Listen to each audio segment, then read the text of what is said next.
Sa ibang balita, hiniling ni Senador Antonio Trillanes IV sa Department of Justice na ibasura ang libel case na isinampa ni suspended Makati City Mayor Junjun Binay laban sa kanya. Ayon sa Senador, may sapat siyang katibayan sa lahat ng kanyang sinasabi. Narito ang ulat ni Joseph Parafina.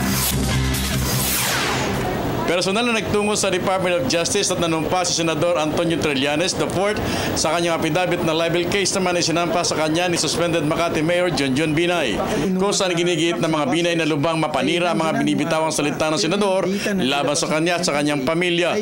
Para kay Trillanes, may sapat siyang katibayan sa bawat bintang na kanyang sinasabi at nakahanda niyang ilahad ng kanyang mga pinangahawakang ebidensya kung kailangan na. Ako nandito para pakita na hinaharap natin yung mga ganitong mga kaso at tayo ay nag-a-abide sa mga proseso.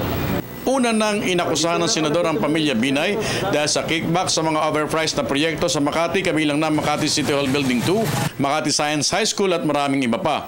Sa kampo ng mga Binay, naniniwala mga ito na hindi pwedeng i-apply ng Senador sa kasong ito ang kanyang parliamentary immunity dahil ang mga bintang na ginagawa niya di lamang sa loob ng Senado. Kami naniniwala na malakas yung aming kaso.